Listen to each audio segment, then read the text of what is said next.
where I went to high school, there was barely a music program at all. Okay. I stuck strong and I still practiced my violin and went to my rehearsals for the Pittsburgh Youth Symphony. Yeah, it was tough, tough keeping friends in high school that way because literally nobody in my school played a classical instrument.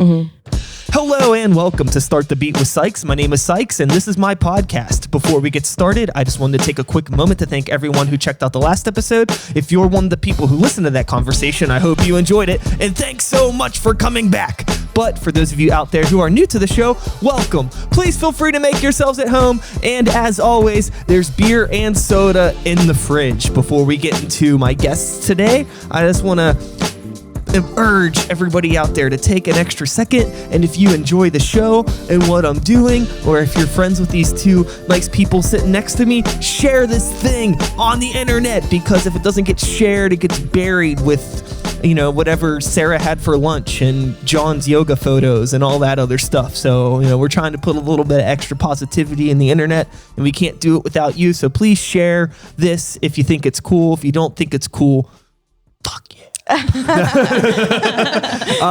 So with all that being said, sorry for the little outburst there. I'm sitting there today with two friends that I just met downstairs 5 minutes ago, Julia and Nicole of Radiant Strings. Make some noise for the internet. Everybody's really happy that you're here. We're happy that you're here. Hello, everyone. So for anybody out there that doesn't know what Radiant Strings is, who wants to take the plugging approach on this and throw their opinions out there? So Radiant Strings is a string quartet group trying to get involved with other music projects and just bring positivity and musical excellence out there. It's a group of friends, and we just try to have a lot of fun when we work together. And just play different projects, classical music, like rock, rap, all different stuff. We're just trying to show classical music is cool and classical musicians are fun. And we're versatile. And we're versatile, yeah. Yeah, well, totally. I think if I think that, whether people realize it or not, a lot of rock music and hip hop, even some elements of pop have really utilized classical music, definitely. Through, sampling or other things. A lot of rock bands have played with symphonies and things like that, and it's all badass. There's a whole demographic of European heavy metal that's super symphonic, that's really intense and kind of scary. But it's also pretty cool from like a symphonic standpoint, I imagine. I don't know how aware of some of that stuff you are, but with all of that being said, you are young people doing classical music. And you met, and now you're doing this thing. How did you, I guess we'll start with you, Nicole. Like, what was your start in the classical music background? I have actually two musical parents that went to Carnegie Mellon for classical performance, violin and trumpet. So I just kind of grew up around it, and I cried at violin lessons that my mom used to teach, and she thought it was because I didn't like it, but it's because I wanted to play violin. Okay. So I started playing when I was 3, and I've just kind of always loved it. And passion and mission kind of changed from being classical violinist to, no, I don't want to play anymore, to now like, I just want to have it always in my life. So this is like a really good outlet, and it's a good project, and we're having a lot of fun with it. So what about you, Julia? It is a lot of fun. I started when I was 4 years old. I started playing violin. We're both violinists. My father was actually a huge influence in my life. He played guitar and bass in a bunch of bands growing up.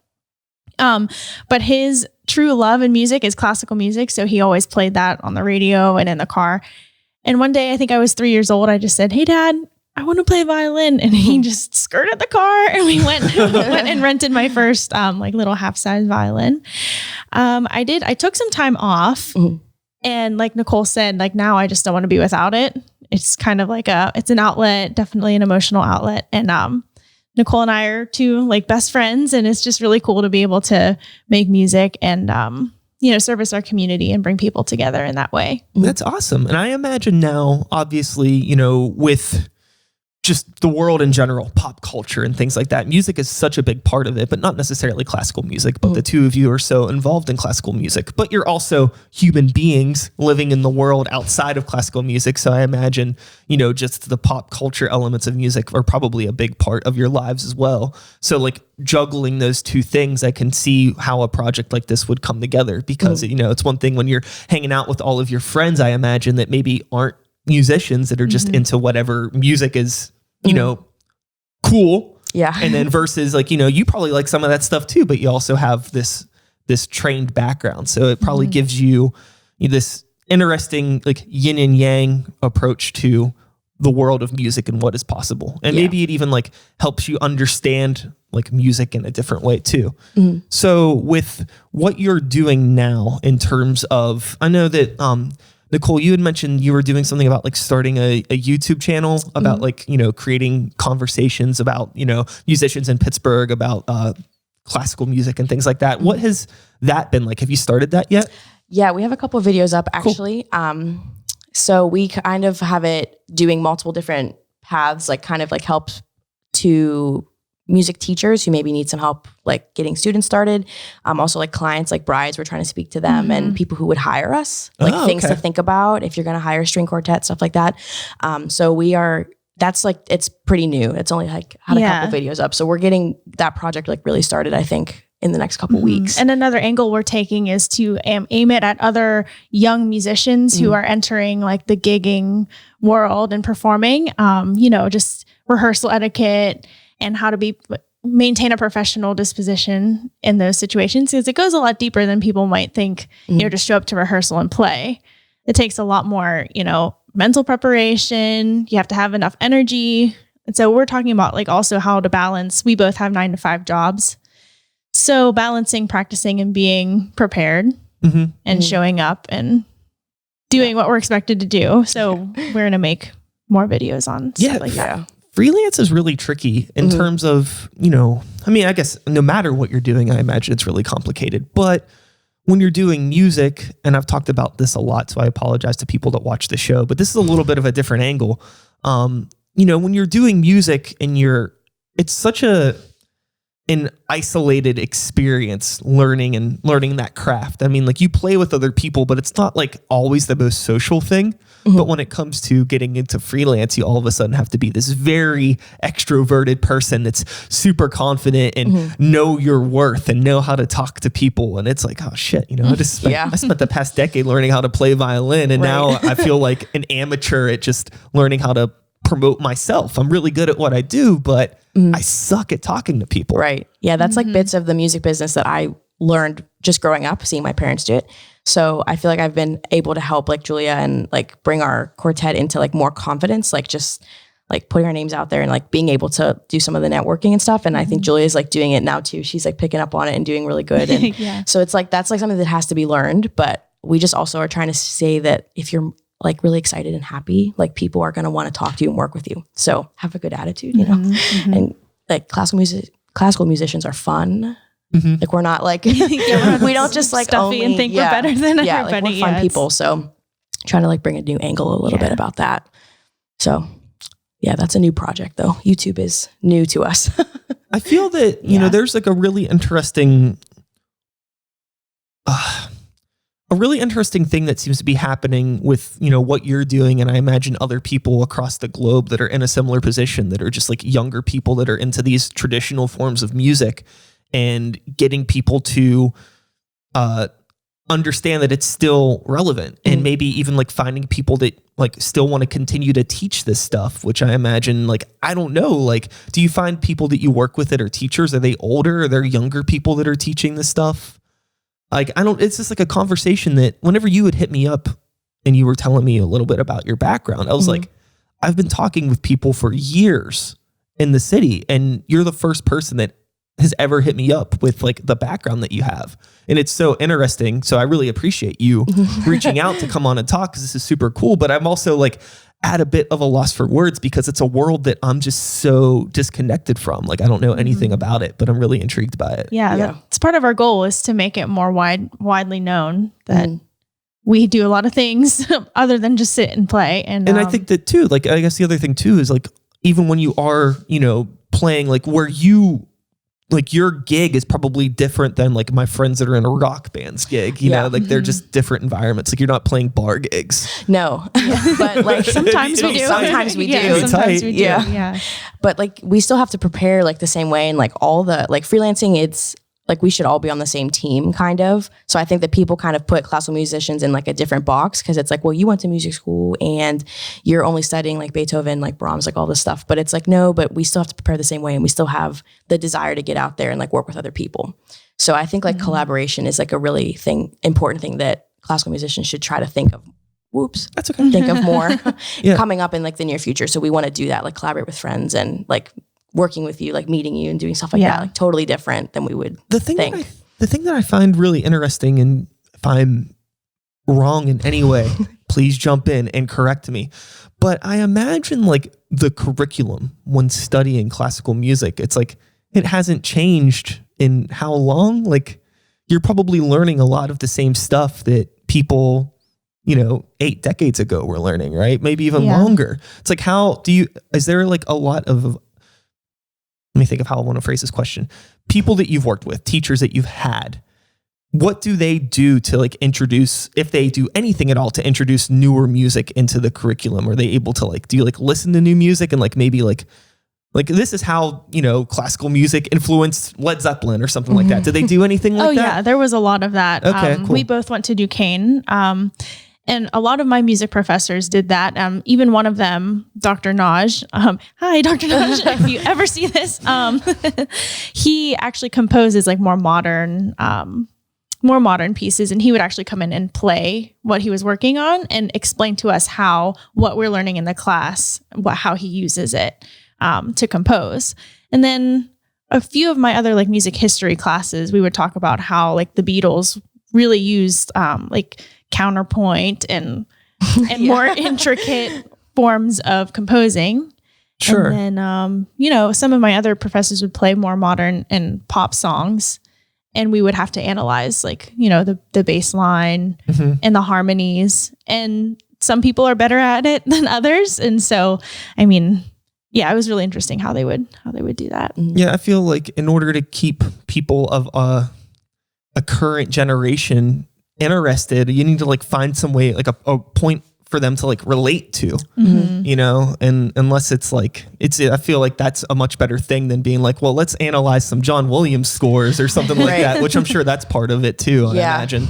And I think it's really cool that teachers do that, but it definitely requires a different part of your brain, I think, unless you have a genuine interest to understand how like music that wasn't performed on classical instruments still relates, because like songwriting and composition, regardless of the instrument, there's a lot of the same techniques to it, and like understanding that really gives you a deeper appreciation and understanding of music. Even to like understand something as like simple as like, whatever, like how was the beat on this new Ariana Grande song put together? Like there could be some cool stuff in there. A lot of people just assume that it's all like, like somebody pushed a button on a computer and it happened. It's like, no, there's people in a room that are actually like composing a lot of this stuff. And there's a lot of like technique that goes into even like arranging what could seem like the most simple pop song. Sometimes that's the hardest stuff to write. It's really, really tricky. And then there are definitely like some classics and standards you have to learn, and like learning how to play like the violin, for example, definitely is like old and like has not changed, but it depends on, I think, the teacher to really bring in like modern and like cool like ideas and stuff. So that's like what I try to do with some of my students. And that's like what I want to do more, is show like modern influences. And really, I think that's important to keeping everybody interested, like you said. So it depends on the teacher. Where do we want to go here? Do we want to talk more about like the creativity side of things or the marketing side of things? Because we could go either way here. And I'm curious. I don't know what I'm interested in. So maybe like, what are you interested in chatting about? I don't really know. I mean, I don't know. It's a good balance of both for us at the moment. I mean, Nicole is great at marketing, and I kind of follow in her footsteps. I went to school for marketing. Actually. She went to school for marketing. So I've been using all the stuff that I learned in college and what I'm doing in my current job now, trying to like actually use it on our Instagram, our YouTube, our Facebook, and say like, okay, this stuff is actually kind of working. Like my textbooks weren't lying to me this whole time.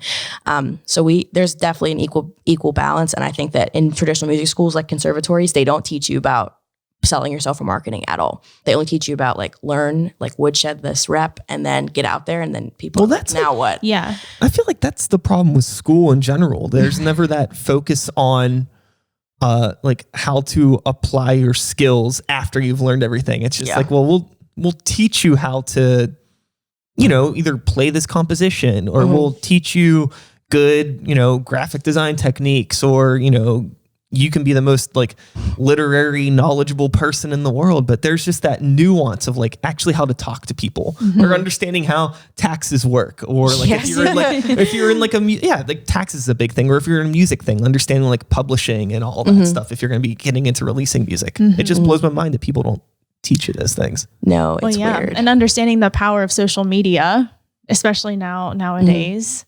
We've reached so many people. What was our growth when we first started our Instagram? We got like 115 followers on Instagram in like 24 hours, just because we just followed friends and then friends followed us. Like, or friends of friends followed. So like, that's something that I think a lot of musicians don't, or like classical musicians, they don't utilize, because they're just like, well, I should get this based just purely on my skill. And that's true. But if nobody knows who you are, it doesn't matter. Like it's kind of important to have this like more modern mentality with classical music. Yeah. There's the thing that really irks me about social media is just how you have to be like, always like, say like social media is like a concert of sorts, and you have to kind of like push your way through the crowd to get to the front. Yeah. Like I'm never that type of person. I'm always like, I'm comfy just sitting in the back and watching this from back here. But you don't get the best experience. And that's kind of how social media is. You really got to kind of not necessarily bully your way, but you have to be very persistent about getting up front so people see your stuff. Yeah. So for business purposes, like for our Radiant Strings, like it's definitely useful. And I really think that that's a good technique, but like personal social media, I don't do any of that. Yeah. Really? I often feel like I'm bugging people, like my followers, when I keep sharing like, oh, make sure you go follow Radiant Strings, follow Radiant Strings, you know, email us if you have a wedding coming up, you know, but that's just like kind of like, I guess how you have to do it, and how you get started, like early networking and dropping off business cards and just making the best impression on all the gigs that we do have. Because people are loyal. Like they'll call you back if you did a good job. They'll recommend you for something else if you did a good job. So definitely. Yeah. So you've done some, like, what is like your typical gig like?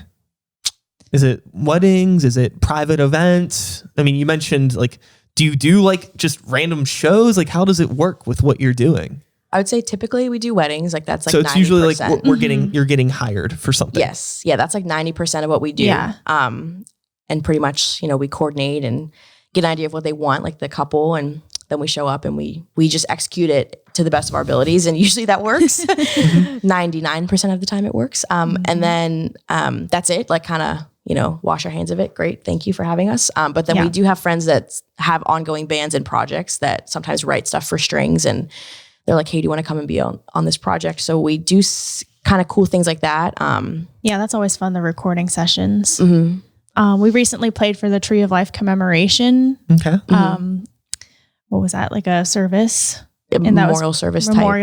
Yeah. So that was different. That was broadcasted. So that was pretty different for us. Yeah, we'd never done anything especially like that with us before. being so new as a group. Yeah. So I think that was like the newest gig style and type that we'd ever done before, but doing more things that are more high profile, something like that would be really good to reach a greater audience. But typically it's just like weddings, church services. Christmas is coming, so we'll do a lot of Christmas stuff. And Christmas concerts. I love the Christmas concerts. There are people that hate playing Sleigh Ride 18 times in the month, but I love that. Nicole thrives on I Sleigh do. Ride. It's my favorite song. So I'm getting ready for that. I'm very excited, but that's typically like what we do. When it comes to like original compositions, is that anything that the two of you experiment with? Do you write anything? No. Writing is not for us, but we have some friends who are really, really talented arrangers. Yes. So we've been helping like them do arranging by saying, hi, we have somebody that wants this song. So then they work with us and they do a lot of testing out things on us. But we're like, I'm fine with being a guinea pig for a composition, but I can't put that together. No, I can't do so many compositions at school. Such high anxiety. I feel like for me, it's like you either can't really do it or you don't. Yeah. So in school, they would like have you make compositions as part of like assignments? Really basic. Composition class. There is a composition class. I didn't have to take that. But in one of my music theory classes, we were studying something called counterpoint, where there's a set of real specific rules, like this note can't go down a certain interval from the other note. And if you move a note in one wrong direction, The whole it sounds thing horrible. is bad. Yeah. Yeah. So they had them do like tests, like little bits, like what, a couple measures, and you A had to few do measures, it in yeah. this counterpoint style. But I think that was just to make sure you knew the rules. Right, That yeah. wasn't for pure creativity of I'm going to create this beautiful piece. Yeah. But yeah, that's not really what we do, but we happily welcome original compositions and arrangers who want to test stuff out because Definitely. they need somebody to play their music. So we're happy to do that. It's so interesting because like for me and in my background that I come from, it's like I do a lot of composing in terms of like the hip hop stuff that I do. Mm-hmm. And it's so interesting because like I don't have a very musical background. But I feel like I can put together a song like a motherfucker, like really. Yeah. And That's great. It's That's interesting amazing. because like then I'll talk with people that are like that are schooled and like, classically trained. And it's like, it's much different. It's like their approach is a lot different. It's like they could play the shit out of something, Yeah. but in terms of like coming up with something, it's like a different part of the brain. And it's like Definitely, whenever yeah. you find someone that has both of those things, it's like, whoa, watch out. Like Yeah. that's a crazy person. Yeah, But it's a powerhouse. it's so far and few between. I feel like most of the people that I meet, it's like either one or the other. Yeah. Yes. Yeah. Yeah. I don't know how that happens or why, but no, composition is not for me. No. And Me either. I give people who like do like make beats and like write songs like so much credit because it's just like where did that come from? Like, Yeah. that's amazing. So I think that sometimes it maybe comes from like maybe my lack of schooling allows my brain to work in ways where I don't automatically tell myself that something's wrong because just I'm like, 'cause thinking I'm not that, following yeah. a rule. It's True. like the rules in my head. I guess I have rules that I've built over the years, but they're different. You, like, make they're them not up. like, they're not rules that are set in place by, like a textbook standard definition of a rule. And I imagine that could be like a really big creative block for a lot of people. Yeah. Just, like, oh, this isn't how something is supposed to be done. yeah. Right. But And that's not always the case. I mean, it's probably true for most of the time, but yeah. Yeah. But you see that in like history, like all different composers, like all the big ones were never popular in their day. Like they were like shamed, unpopular, like no one liked them. And now it's like there's such an influence on everything else. So that I feel like that always happens. Like the people that break out are never rewarded until many years after they're gone. Yeah. that's unfortunately how it goes. So let's throw this out there. So let's say with all of your knowledge of, the greats, do you think that there's anybody whose style of composition relates the most with like a more modern style of music versus other composers? Oh. Are you referring to like a modern style of music, like pop or rap, or like I would say like in the movie, past, in the past, films, like is a century, 100 years, a century? Yeah, the past century. okay, Because classical music goes back way more than Yeah. that. So we'll just say like, yeah. I mean, in all like modern movie and video game scores, like even if it's like electronic music, like they all draw on composers like Mahler and Holst and like other composers like that who just wrote really big, crazy stuff. You can hear that in like video game scores, especially now. Video game composition is like a whole thing that's pretty new, but they pull on influences like that, like from other composers that wrote really big stuff. But definitely like 1900s is more common for modern influences, but I don't know. That's a good tough question. one. It's a really good question. Gotta Like, do some research on that one. I feel like I'm curious, like, because obviously in the pop culture, classical music, it's kind of been like deflected to video games, movies, television. And I wonder if like that wasn't a thing, like how relevant would there still be like, if it wasn't for like John Williams or Danny Elfman, would we still have like kids learning how to play this stuff or not? I don't know. Because I feel like that's I don't what's really know. like kept it Yeah. alive. Yeah. As far as I know. Yeah. I would 100% agree. And that's like why orchestras do that. The Nutcracker every year. Right. That's like why orchestras always play that stuff though. Like Christmas is such a popular time because all the music they play, people want to hear it. Yeah. And Pittsburgh Symphony like sells out those Star Wars concerts like I've never seen before. Like We just played an all Disney program with the Butler County Symphony together. Yeah, and that was almost sold out. Because all the little Disney kids movies. were in their costumes, and I'm sure a few of them were like, "Well, maybe I should play an instrument so that they can play Disney music one day too." Mm-hmm. So that's not bad that is the influence, but there's like we got to find a way to like bring everything into like the spectrum for everybody to see. So there's not just like a narrow view of it. Definitely not. Yeah. So it's an interesting problem of the world. So my question for, I guess, the both of you then would be, you mentioned earlier that, you both very, very young had this desire to play violin. Mm-hmm. And this was just a desire to play an instrument, or was it like because of a classical influence? I mean, you're pretty young, so I don't know if it's like, oh man, like this Danny Elfman track's really getting me right now. I want to, I don't know if you can like, I feel like both of you started playing at such a young age. And I imagine it was just like, not necessarily because you were like a fan of something. I don't know if like what you're a fan of when you're that young, besides like, Disney or something like that. I said before, my dad listened to classical music all the time. That's right, so I just equated classical music to like how much I love my dad and how much he loves it too. So like I just looked up to him so much and wanted to play that makes music sense. Just like he did. Mm-hmm. So he grew up, he played the cello, guitar, bass. He still plays all the time. That's awesome. And so he just took me to the symphonies and exposed me to that kind of realm of music. And I mean, I feel really lucky to have had that.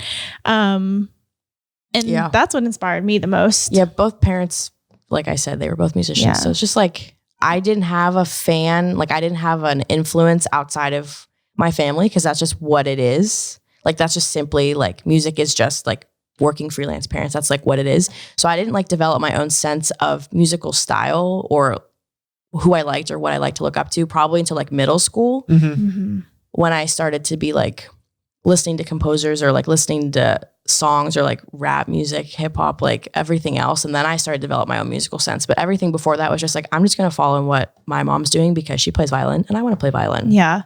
Like, so it was I think it was like pretty childish, like blind until I got old enough to say, I can play violin. Cool. Next. Now what else do I like about music? Yeah. But I don't know if it's the same for everybody else, but I think when you start at a really young age that. Yeah, I was going to say, I think that the thing that's really impressive is starting at a young age and then like actually sticking with it, to be sitting here now and still doing it, because I guess it's supposedly not that. I mean, lots of kids pick up lots of different weird hobbies when they're young and then they don't stick through it. Cause I mean, like, I think it's really hard to get through that. You mentioned middle school, that like middle school to junior high, high school, to still be doing this stuff with all of we'll just call them social distractions of being a teenager. It's crazy to be able to still, focus on that craft and have it be a part of your life. But I think both of you having, musical families is probably a huge help versus, maybe somebody that doesn't have that in their life all the time. It might be easier for them to get distracted or turned away from it. Mm-hmm. Yeah. I also relied a lot on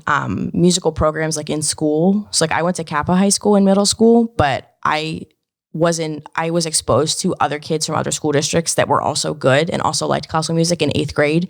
It's like a Pennsylvania music educators, like little orchestra thing. It was like a whole day. It was like a crash course.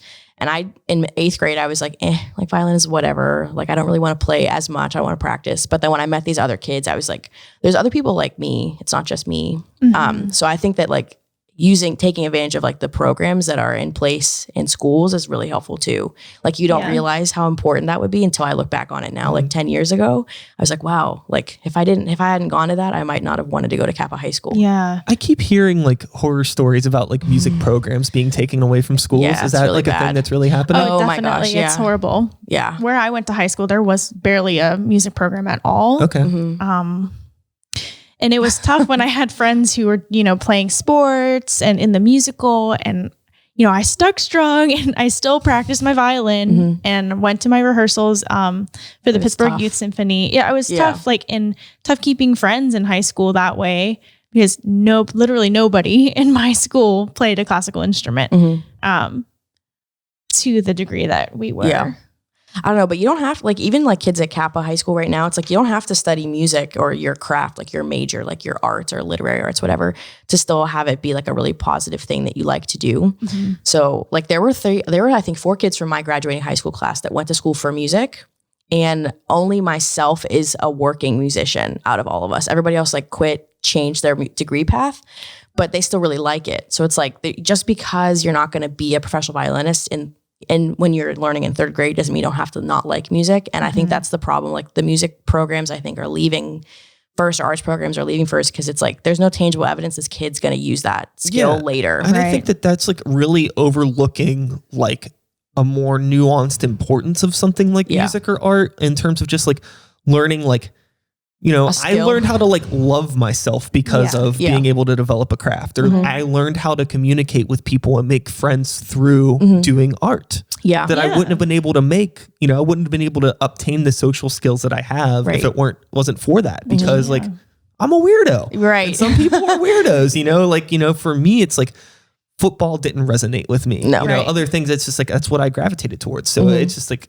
and that's not a unique perspective to have. There's literally millions of people that are like us. And to be like depriving all of those future generations of that just because it's like, oh, well, they can't make a career doing this. It's like, they're not going to make a career doing algebra either. Literally. Right. Like dipshit. Like I literally don't use algebra. Like there needs to be a place for those kids to learn how to like understand that they're able to do something. Yeah. It definitely shapes a young kid, especially learning how to like have patience with yourself and learning something new, being have creative, confidence. have confidence, you know, get over that kind of performance anxiety of being in front of people. Just learn that you're not alone in the world. You're not alone. I think it breaks down boundaries too. Like it doesn't matter like what background or what language you speak. Like if you sit down, like because you want to see this orchestra perform, or you want to listen to this new CD, or because you both are playing like recorder at this like school field trip, it doesn't matter what school you went to. You guys can still be kind of friends that day. And I think it's like important socially.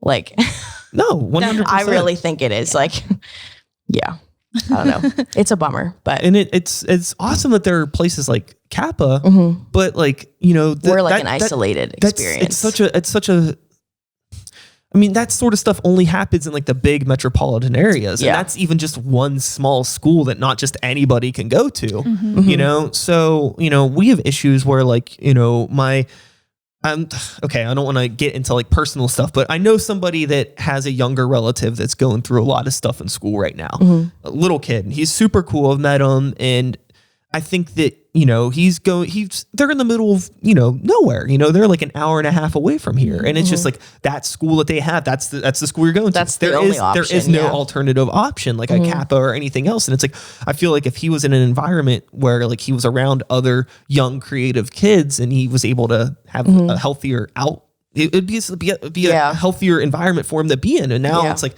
he's surrounded by, you know, like just average kids or some really bad kids, and there's nowhere for him to like get you know, his creative energy out, and it's not a good place for him, and it really sucks. But that's the thing that makes it really lot. Because you know, I think those rural areas, that's the average. That's most of America is rural areas. That's not all. I mean, when you live in a city like Pittsburgh or wherever, like it's real easy to forget that because there's so much going on, but this is such a small blip in terms of the country as a whole. Pennsylvanie, like the entire middle of the city. Like, what is that? Yeah. And there's a lot of kids there that probably have a lot of creativity, and there's nowhere for them, you know, I'm sure those are the schools that are like, you know, well, you know, the school needs money to thrive, and the music program isn't doing it. So. Yeah. And it's like a bummer because I feel like that's where the mentality that like classical music and fine art are like fancy and like they think they're on a different playing field, but it's like anybody can enjoy playing piano. Anybody can enjoy listening to any type of song. It doesn't mean you're better or worse than somebody else. And I think that's like the stereotype about classical music, that it's too like you think you're better than me, so I'm not gonna do it or appreciate it. There's people that don't even live that far away, but like they live like up in the North Hills, like where my uncle lives. And they're like, wow, like I could never imagine driving into the city to go see a musical. And I was like, why? Yeah, I know. You live 30 minutes away. You have to cross a bridge. Yeah. What do you mean you'd never do that? Yeah, they're like, oh, it's not my, no, I'm not fancy enough. It's like, ugh, Yeah. whatever. Yeah. What? I know. Meanwhile, most of the people that I meet that are in, anybody that's in like a classical world or anybody that just does anything creative in general, they're usually Not just fancy. happy to talk to anybody. Yeah. Like they just want to talk and have fun. No, they're not fancy at all. No. If anything, it's like the people like you're talking about, they're like they are the person that they think everybody else is going to be. Like, they're making all of these assumptions, assuming that other people are going to make assumptions about them, but it's not the case. Yeah, it's not like, at all. what? Yeah, no. Like just calm like, down. come on over. Like come to Like, the city. Like let's go. go. Like yeah. So that's like I think the biggest boundary that has to change. And it would take all young musicians in our position to help change that. But we're one small step for music kind. What? It takes a lot of I don't know. Sometimes people just don't want to admit that they're wrong about something. And unfortunately, a lot of people will go the rest of their lives being wrong about something as long as they don't have to admit to themselves that they're wrong about it. Yeah. Whether it is, something very, very dramatic and a big problem or something as small as not wanting to drive to the big city because of the horrors of the parking garage and having to, I don't understand these traffic lights. Yeah, like what? Come on, guys, you could do it. Like, yeah. But if they don't want to do it, they don't want to do it. Yeah, it's true. It's a bummer. You can't put your energy into that. No, so that's why we're just doing whatever we want to do. Whoever partakes, and we're having fun. Like, we have a great time. Like every gig, we have fun. All the stuff we're doing together because it's just we're hanging out with friends. Yeah, like we get dinner. We call it like business dinners, and we just like talk and hang out. Like we want to have fun while we do this, and bringing musical excellence and positivity is our benefits, and advancing our careers are benefits. But friends are having fun is like focus. I think that's something that a lot of people overlook.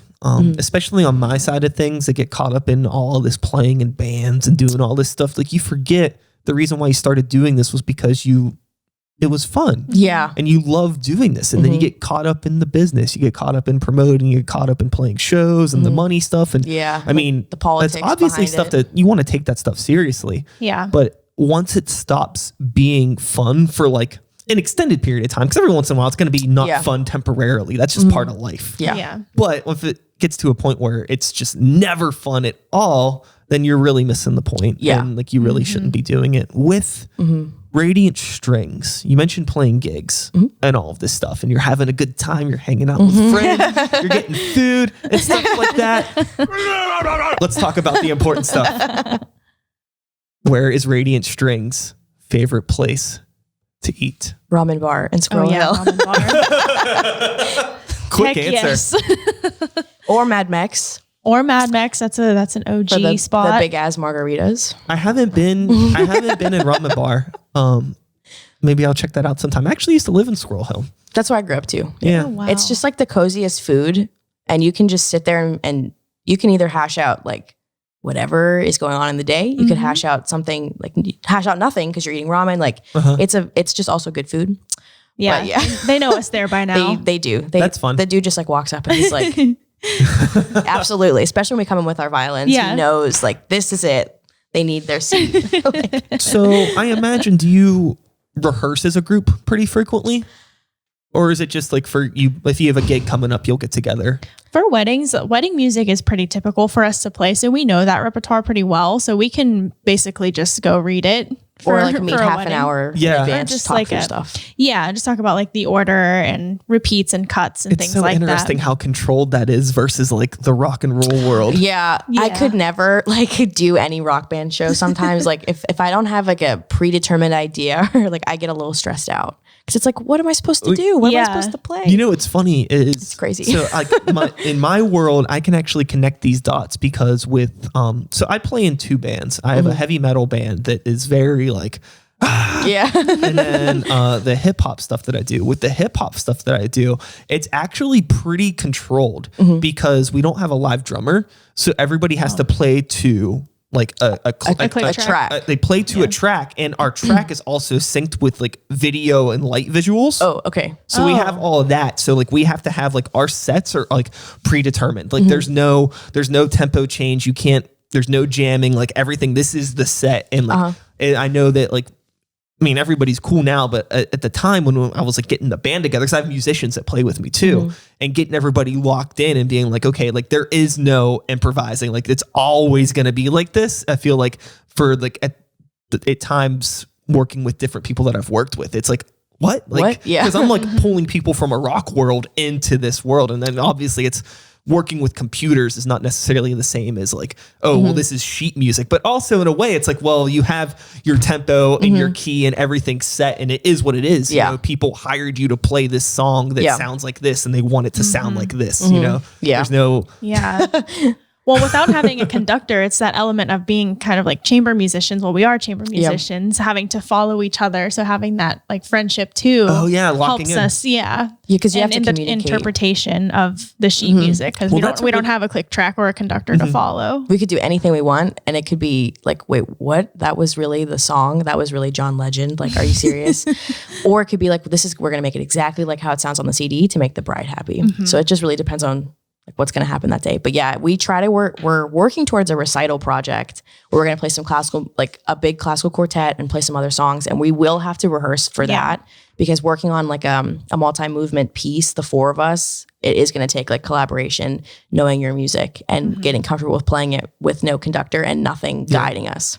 I would I would love to have you two talk with my two guitar players in my metal band, just about like, I would love that. About That would be great. like, the way that like, because like they both have that thing too, where like they've been playing together for so long that they just have that understanding of feel for each other. It's like and Evan, the one guitar player, he talks about this a lot. Like he was talking about when he saw Metallica play live recently, about the connection that the guitar player and the drummer have, and how they just get like all like there's like the way they change their feelings with playing like the slow parts a little slower, and just like that, like having that flexibility that you have in rock music to like push it that extra half measure, and it gives it that that extra like intensity, and like how they're so locked into being able to do that. It's super cool. You can feel the same energy in a string quartet. You really can. Like it's kind of the same thing. Like we have been playing together for a really long time, and our cellist and I went to middle school together. We've been playing together for a long time, and our violist is a really good friend now too. So we can tell, like we can like read each other's like facial expressions, or like we can like feel everything out. And sometimes like we can push the piece and it sounds really great, and like it's the same type of thing. It's just we're not plugged into amps, and we don't have like lasers, so we don't seem as cool and exciting. Right, exactly. Like Maybe not yet. Maybe not yet. Yeah. Stay tuned. Actually, I have a question regarding conductors.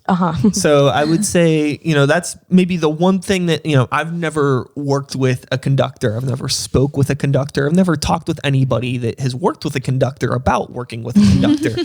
There are some conductors that are just like very flamboyant and like crazy, and like, how crucial is the craziness? Like, what do conductors do? I have a very vague understanding of how important their role is, but like, is it necessary to be so like, this is all about me? And sometimes you see things where like, oh, this orchestra conducted by so-and-so. And it's like, does that really matter? Like, how important of a role does the conductor play?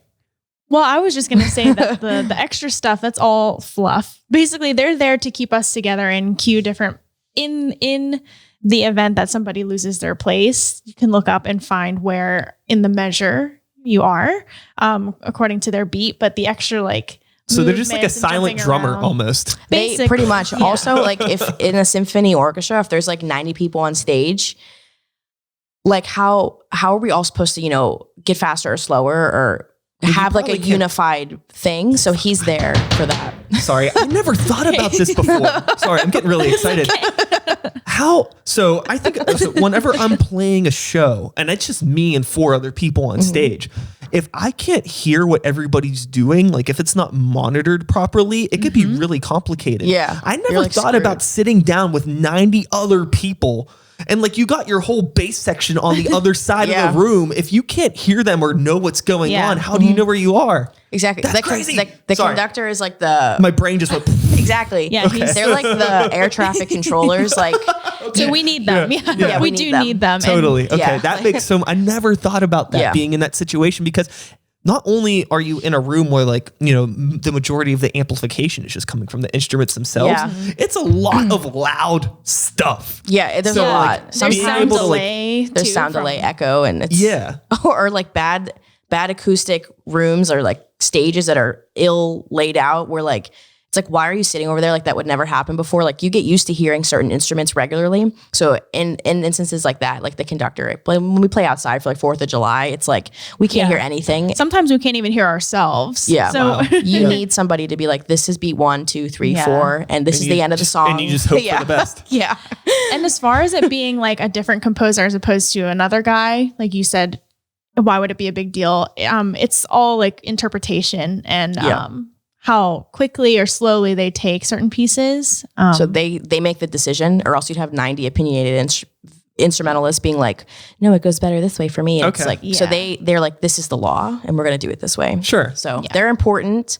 Like a curator of sorts or a DJ. Yeah. A classical DJ. Yeah. Basically. DJ and MC, like for the concerts. Silent drummer is a really good way to put it. Okay. Because that's seriously what it is. Like, they do add like I an can see element that. to I mean, the there's even like performance. even like thinking about how like some rock drummers are. Like you have some rock drummers that are very like, okay, I'm in the beat. Then you get those guys are like, twirling sticks and going all crazy. It's like, well, I guess that's fun to watch. Yeah. Sometimes they do a little extra for the show. Yeah. You know, because people do want to come see something that's fun. So yeah, if we can't headbang, like somebody has to do it. Like, I just, it's funny because like, you know, I'll be like downtown and like, I'm like by Heinz Hall and like you see like there's I don't know the guy's name. Manfred Honig. That one, and it's always like, you know, like they're always pushing this dude. There's like big pictures of him outside the building. And I'm like, how important is that guy? I don't know enough, but I guess it makes sense. He's just like a he's character. really nice man for sure. He's nice. But also like the conductors can sometimes, they kind of have to take on a role of like a politician type.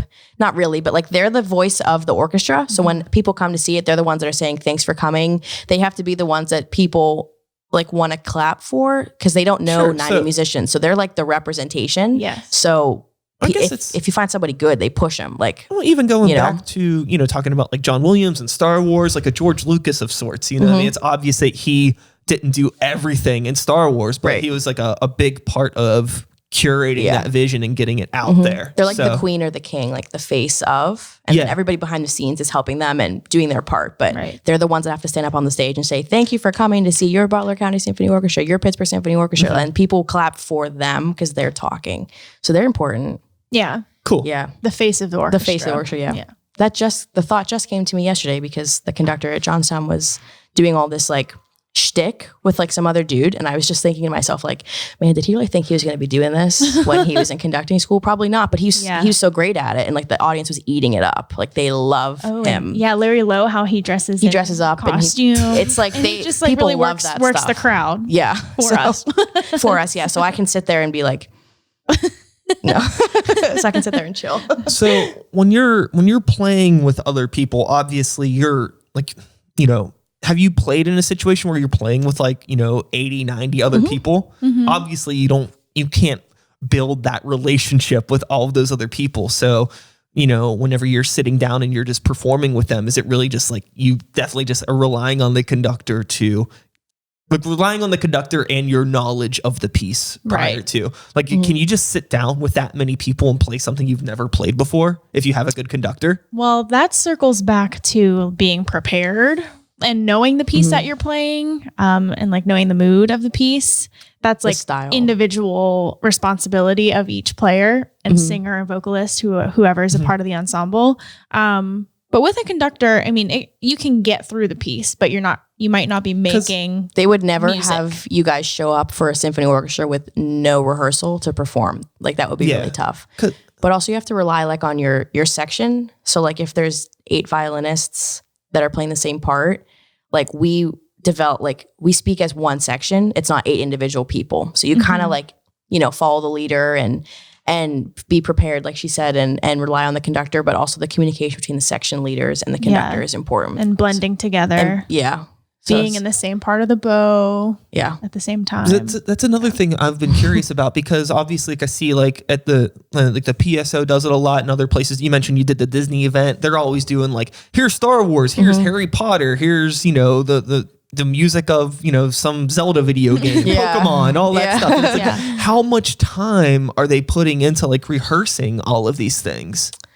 Those are considered pops shows. So that's an abbreviated rehearsals time, because they feel like probably like you should probably know how this goes. Like it's Star Wars if you don't know how it goes. What rock have you been living under type? Yeah. I don't know. They don't really rehearse pop stuff too much, but it makes it harder because the music is just as hard. It requires just as much work as a symphony does. So it's like, and I feel like you're like really like fighting a thing, because so not only are you like playing something that maybe like you're a little under rehearsed on or you don't know that well, but the people that are coming to that event, they know that stuff. Oh my God. Like, it's not going to be a thing where like you can kind of like, oh, well, if we don't get this just right, it's like, no, you better get that Pokemon thing right. Or these people are going to be mad. Right. Yeah. Especially when they play with videos, like all the movie ones with the videos, it's like, if they're literally playing the exact score, like the laser beams have to match up with this exact thing that happens in the percussion. So the conductor has like clicks and he can see like this thing on the screen. And sometimes Matthew Kramer, Butler, he'll freak out. He'll be like, we have to get like, you can't drag, like we're going to be messed up. We're going to miss this part of the video. Like it adds a whole other element of like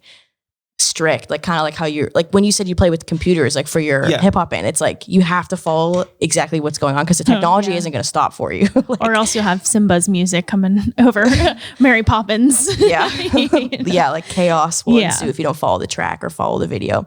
So like all the pop stuff that happens, it's really fun because you get to play it and it's really cool, but nostalgia. But it's tough to match the video and match what have you done any of those events? Have either of you done any of those events? Yeah, we played a whole Star Wars Alien space themed concert. So we played music like from Alien, from Star Wars, or from all that. And sick. It was super fun. Really cool. It was like really cool, but also it was like chaos kind of because we had to match Darth Vader was in the Darth Vader was in the audience, like in the lobby. He was huge. He's very scary. We got a picture. It's great, but like it's really fun. But like you have to like fulfill the expectation that the LA studio musicians did, who are like top of their game, like perfect recording technique. So it's definitely different than just playing a Beethoven symphony that, Joe Schmo might not really know what that sounds like, but he still kind of thought it was nice, Yeah. It's definitely a different, but it's all really fun. I love playing the pops music. Me too. Pops music is fun. If you mentioned that you did before, I apologize, but have either of you worked in a studio environment with recording? Yes. Yeah, we've done like some recording studio stuff, some smaller scale. I've never done an orchestra recording before, like with a whole.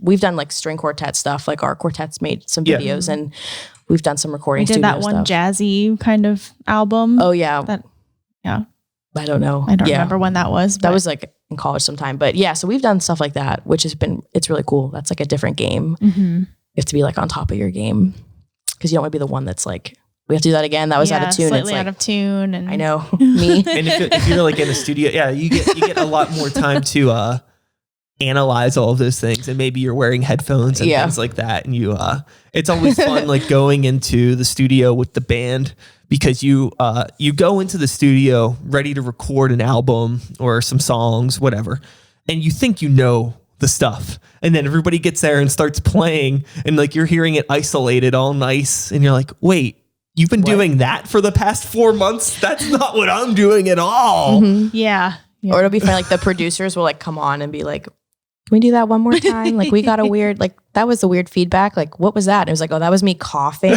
Like Julia, you hit the mic again. Yeah, Julia, you hit the mic again. Can we get an adjustment on that? Don't hit the mic because. It's one thing, recording drums can be, recording drums is very tricky. Yeah. Because, you're just a very acoustic thing with microphones that are set that they they want to pick up every little noise because that's the point. You're trying to get the drum sound. I can't imagine how like delicate of a process recording and just miking a violin properly and playing it. You probably have to like hold it a little bit more carefully and like, because like you're not trying to like bump a microphone or adjust something, but that probably, now I'm just thinking in my head, like, fuck, that probably affects the way that like you may be used to playing if you play maybe a little bit more loose and you can't be as free flowing. So now you're playing. I'm hitting the microphone now. It's always me. So now like you're playing all stiff and like you're like playing the part feels differently. The first couple, the first couple takes are a little bit tight. And then like recently when we did like that video recording at this like studio in Rankin, I think I was like, hold on, like team break, like let's do that again. Like we need another run through because I was like really rough. Well, yeah, because then when you know you're being recorded, it's like, oh, okay. There's that mental thing too. Yeah. But yeah, violin mics, they're really tiny, like honestly, like this big.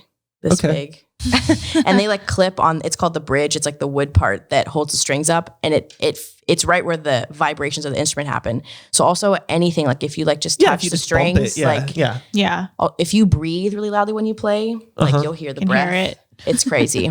Like, my panic. Yeah, you can hear it. Yeah. My palpitations. Yeah, you could hear all of that, which is it's crazy. Whenever you're like recording the stuff with the quartet, are you like all playing at once and recording together, not doing like isolated tracks and putting it together? We've never done that before, right? All together, I remember with Dan. Oh yeah, he's done isolated tracks before, but I prefer playing all together. Yeah, me too. Because it helps keep everything in context.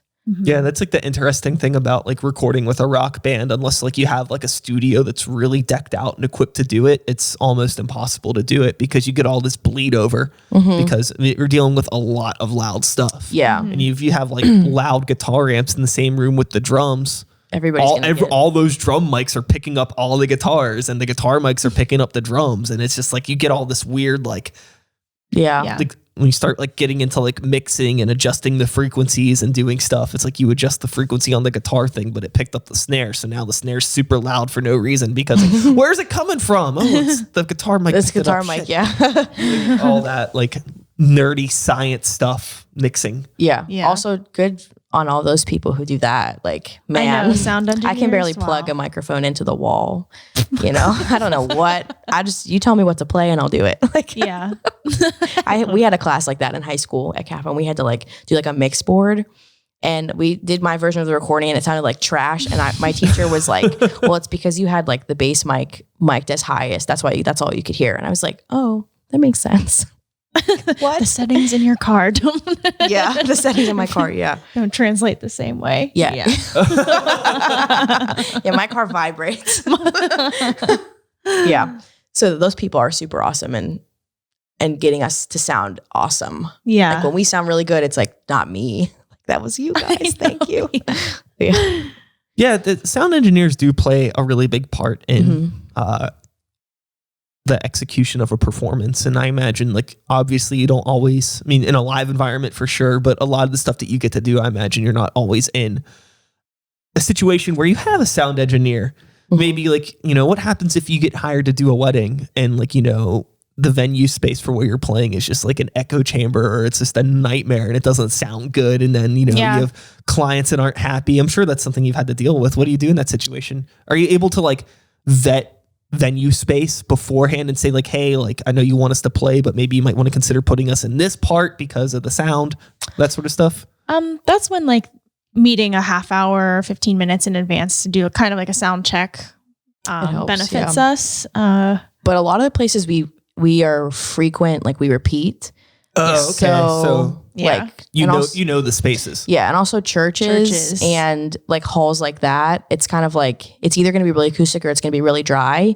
But those are two like acoustical, whatever. Whatever. Those are two moods that we're used to playing in, so we can adjust. Things that I've never been to a wedding venue or played a gig where we had to be mic'd for something. However, I do know that happens. And that requires way more prep in advance. And then a sound engineer shows up and he would probably take over, like hook everybody up and be like, okay, don't move because we don't have time to adjust. Yeah. Yeah, So I that can't hasn't imagine happened, like where you would need to play to be mic'd, unless like, you know, there's like this weird thing where it's like oh, we're having this wedding and it's at this beautiful lake and you're gonna play on this like island in the middle of the lake. Yeah. And everyone, you know, so like you're all the way off in the distance and we can't hear you, but we could see you. Honestly, I would have a rowboat written into our contract. Like I they'd have wish. to get us to the island, stay on the island, A gondola. Coast Guard have to be there. I don't want to drown, fall off the island. Yeah, no, I don't know. I've never encountered that, but I do know that sometimes like in big ballrooms, if it's like for an event where it's multiple musicians and there are mic'd musicians, like if it's like a band and a string group are playing together, you have to mic the strings or else why are we there? That makes sense. Right. Yeah, I could see that. But we haven't done anything like that. We did play with the band once actually, and they did not have any microphones for us. And remember with Dan at Howlers? Oh yeah. It was really fun, but I don't think you could hear us at all. we were there for like the visual. Did you play on stage or did you play on the floor? We were on the floor. On the floor. Yeah. And I think there was like one mic like for the four of us to share. Yeah. There was something, but it was not enough Yeah. to compete with everybody who was fully. In that room, I almost would have like done the opposite. I would have had like the other, because like everybody's ear level. So, and they're getting blasted in the face with that PA that's up there. It's like a weird sound separation thing where like all of your sounds coming from down here and then all the other sounds coming from up there. Yeah. And everybody's head's in the middle. So it's going to focus in one place. Yeah. It was a fun gig, but that was an example of like, we definitely needed mics or we needed to have knowledge to be able to bring our own and plug it in. We were mic'd heavily for Michael Bublé. We were, but we had pickups and that was a whole that was different. Yeah. Like, that was like a touring. So you played with Michael Bublé. We did. Okay. How did that go? Did they just like, so he's on tour and I guess they just hired people for all the different cities? Yeah. There's like a touring manager that has a hiring person and she kind of. How much prep did you get for that? A week. An hour. Oh, we knew about the gig like a week in advance, but week in advance. Yeah. Wow. We didn't rehearse. So where was that until an at? hour. Like PPG Paints Arena. That was very cool. Yeah. But that's awesome. Really cool. yeah, we had like a 2-hour orchestra Like run sound through, check, pretty yeah. much sound check. Like here's the hard parts. And then Michael Bublé rolled in to sing one song with us. And then that was it. Yeah, we had in-ears and then pickups that they gave us. What was that like? Just Pretty different? I've never played with Like- in-ears before. overwhelming. It was And very exciting. Cool. It was really exciting. Yeah. But I've never played with like a mix track in my ear to such that level. I've played with click tracks before. I've played with other artists like that, but that was like the next level. And you could tell that it was like Michael Bublé is the top like tier as far as taking care of his musicians as well. Oh, Right? cool. Everybody was Yeah. mic'd and it was very cool. Cool.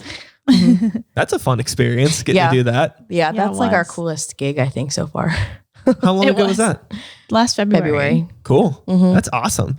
I can't imagine being like, oh, next week I'm playing at PPG Paints Arena. I'd be freaking out. Like, Yeah, it was I got pretty so much surreal. time to premiere.